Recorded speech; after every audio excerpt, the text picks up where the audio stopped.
must-watch fights of January. This is Noel O'Keefe and Robert Palin for obviously Fight Talk.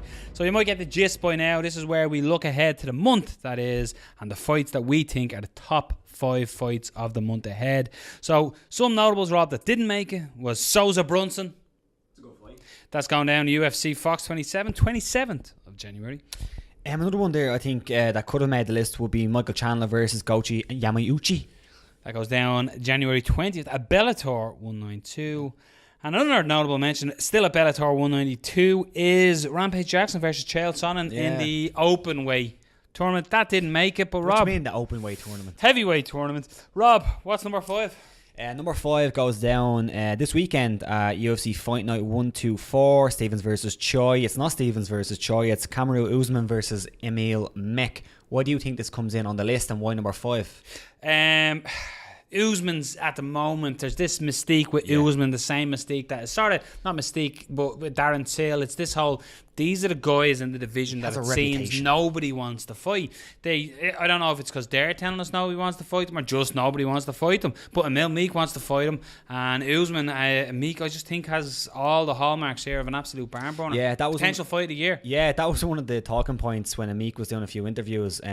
Was that people were saying he didn't want to fight Usman, or Usman was accusing people of saying that, and Emil Meek was like, no, I wanted this fight all along. Originally it was scheduled for December, and now it's obviously happening in January. So yeah, this is a brilliant fight. It's a clash of styles of sorts. Meek's a bit of a brawler, where Usman bit more technical but likes to get the fight to the ground, likes to kind of grind it out. So it could be a really interesting one, and yeah, it could be very exciting. I think this fight as well plays a big part in the division. That's as well. If Usman does get through this, you know what I mean, you could argue he's in the top echelons of the division. So I honestly think it's a hard task in front of him in a week. But like Valhalla, the nickname Valhalla, how can you not love this as guy? A character, he's great as well. So great fight. Number 4 is actually the main event of that card, is Jeremy Stevenson taking on Doho Choi. This is a great fight, and with Jeremy Stevenson, it is an absolute barn burner. If you see Choi's last fight, it was a while back now, but against Cub Swanson, that was, I think for many people, fight of 2016. Like Jeremy Stevenson, we're not going to do it. Stevens, what did he say? Stevenson. We're not going to do it, saying the logo that stuck with Stevens, but Stevens is always in absolutely incredible fights. The one that stands out for me was the Benavidez. That was an absolute killer of a fight, and he finishes Benavidez. I think Bermudez. What am I doing with the names? It's been a long Christmas. But that flying knee finish as well, and I just think again this has the potential to be an absolute cracker. And again, it's only on the 14th of January, but this could be a fight that at the end of the year we could be talking about as your fight of the year. Yeah, if I get the names right at the end of the year. It's an excellent fight. Jeremy Stephens, he's always been that guy who has almost contended for a title. He's been there. He's been around the UFC forever. And he's evolved as well. Like if you look at his last fight, the leg kicks he was using, we never seen that from Jeremy Stephens. And Doho Choi, it kind of shows me what the UFC see in Doho Choi, putting him in there against Jeremy Stephens, who's coming off a win. Doho Choi coming off a loss. It is to Cub Swanson, but they don't really do that. And they obviously see something in Doho Choi, and I think a lot of people do. If you watch the last fight against Cub Swanson, I think everybody now sees. If you haven't watched it now, I think it's a free fight as well, so it's on YouTube for free. Yeah. So go and put that Jeremy Stephens. I'm sure if you even said Jeremy Stevenson, they'll still get it for you. I think out of the whole list, this has a potential to be that fighter of the year contender. Why isn't that number anything 1? Else? Because there's other fights there. I'll go next. Number 3, it's a change in promotion. We have Bellator here. It's the Bellator welterweight title. The champion Douglas Lima versus the guy who just come over from the UFC. Had one fight in Bellator so far, Rory MacDonald. Yeah, but that one fight just was an absolute destruction of Paul Daly. Rory MacDonald, for me, I've said it before when I interviewed him in Belfast, he just has this aura around him that you're like, this guy is nuts, like. But he was beautifully nice and polite, and he was really a gentleman, but at the same time you're like, there's 20 of us standing around him here, he could destroy every one of us here. as I'm sure Douglas Lima would as well. But that's what I mean, like Douglas Lima, he's almost the champion through all the divisions, or through all the promotions, I should say. It sort of flies under the radar, like not a lot of people are talking big about Douglas Lima, but Rory MacDonald has his hands full here with Douglas Lima. But I gotta favour the Canadian here. Rory MacDonald, I miss him in the UFC, and that sounds weird because you've been watching Bellator. Bellator, Bellator's division now, they're really starting to compete with the welterweight division as well. Yeah. So, like, I just think Rory MacDonald, I'd love to see him in the UFC. Like, he's beat the UFC welterweight champion. And beat him fairly easily. Like, I'd love, and I did my prediction for 2018 that MacDonald will be back by the end of the year and back in the UFC. But how realistic is that? I don't know. But this fight promises to be absolutely incredible. It's a great matchup. Douglas Lima, he kind of is a guy that's flying under the radar at some points. He's a huge welterweight, absolutely enormous. I'm not sure how he makes that weight. But you're a grand. Rory's going to be an alternate for the heavyweight tournament. So I think you're seeing the Jimmy Smith interview on the Joe Rogan podcast. He was talking about Douglas Lima, and it's just crazy how he makes that weight. It's another one of them tests of the Bellator guy versus the UFC guy. It's kind of becoming a storyline in Bellator lately, and the Bellator guys are coming up good in those fights, so it's going to be an interesting one.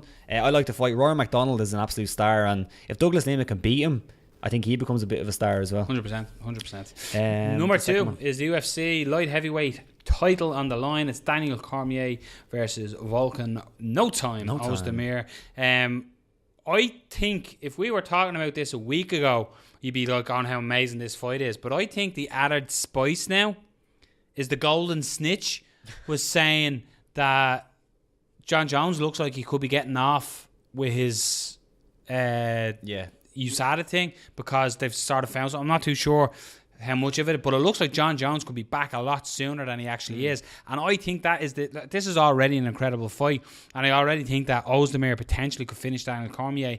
But that storyline going in, I think this adds to it as well, because Cormier wants that Jon Jones victory, and I think it's weirdly, as much he's already the champion. He's the champion because he got his belt handed back to him, but I think I think this is going to add so much flavour to this fight. Oezdemir is the new guy. It came out of nowhere like a year ago. Nobody knew who Volkan Oezdemir was in the UFC. Now he's fighting for the title, and he's just got that lights out switch. He's like a guy like when you go in and tell your kid to get into bed, you just get in, you turn the light off, and it's lights out. Yeah. And that's what Oezdemir holds. When that chin touches your chin, you're asleep. And Daniel Cormier, he's fought fighters like that before. Anthony Rumble Johnson took their best shots. Can he deal with Volkan's power? We remain to see, but I honestly think the huge ingredient in this is the potential coming back of Jon Jones. I think it's incredible. I'm not sure what he said. He said something like it could be a tainted supplement. He still will serve some kind of sentence because or suspension, because you still can't do it. Doesn't matter if it's a tainted supplement or not, but you probably get less. That's interesting going into it, but the fight itself, I think, it's just a great fight. I love. I've said it before with guys like guys with great ground games, that kind of X factor. Where Volkan Oezdemir, he's going in there similar to Johnson with that kind of X factor of this guy can knock Daniel Cormier out. He can, and from such short range as well. He doesn't need a big wind up. Exactly. It kind of reminds me of Shane Carwin. Remember Shane Carwin used to throw these little short shots and knock people out. Why is Frank Mir asleep on the ground? What happened there? It makes no sense. So he has that. So that's what makes it really, really interesting. Daniel Cormier has kind of looked untouchable outside of Jon Jones. He hasn't really. But this is what I'm saying as well with Jon Jones. I think this might have been the farewell fight for Cormier if he'd won the belt. I just have a sneaky feeling that Cormier might have hung the gloves up after this. He was talking with about the potential of Jon Jones coming back. There's no way he wants Jon Jones back there and not fighting. It's a great fight. Really great fight. And number 1, I get the honours. It's on that card as well. UFC 220. It's the fight that's going to be the opening prelim fight. It's the fight that's going to be above that. It's Stipe Miocic, the champion of the heavyweight division, versus Francis Ngannou.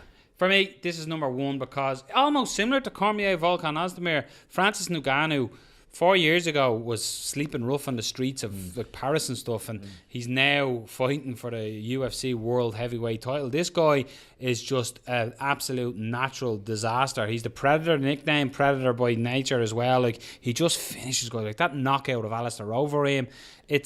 We've said it a few times. It's like something from a make-believe land. It doesn't look real. The photograph of that does not look real. No. And in a way, Volkan Oezdemir, we haven't seen a lot of Volkan's game because it hasn't got there, because he's knocking people out for fun. The exact same thing could be said against Francis Ngannou. Like, what's his name? Blades took Ngannou down and gave him a hard fight, but Francis Ngannou has improved immensely since then. And the one thing was when Alistair Overeem held Ngannou up against the cage for that brief moment, Ngannou turned over him as if he was nothing.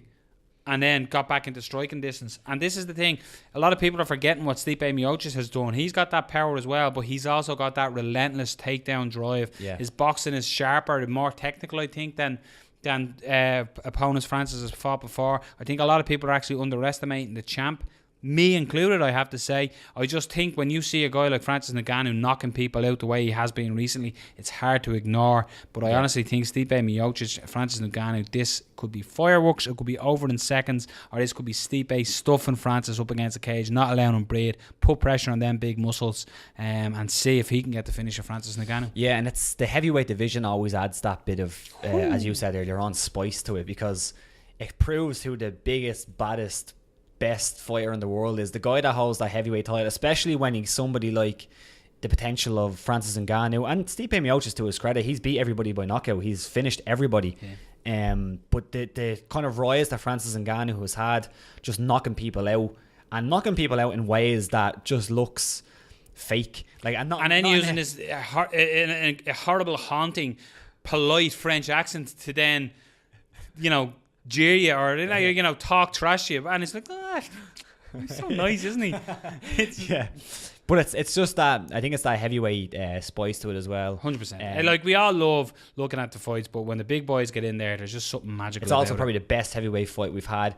You could argue ever, but definitely since, I think, Kane versus Dos Santos, the first one, maybe two. The first one just had that again. But this is the thing. This clash of this fight as well potentially has the same format as that fight, because Junior finished Kane like that. Yeah, just bang, and fight was over. And that was the first big Fox card, wasn't it? And they were like, the first fight, yeah. So Ngannou has that potential that he can knock Stipe out, but the fight can go the other way. This is a great fight. These are must-watch fights, and they're all this month. You don't even have to wait that long. It's on Sunday night. We've done this late.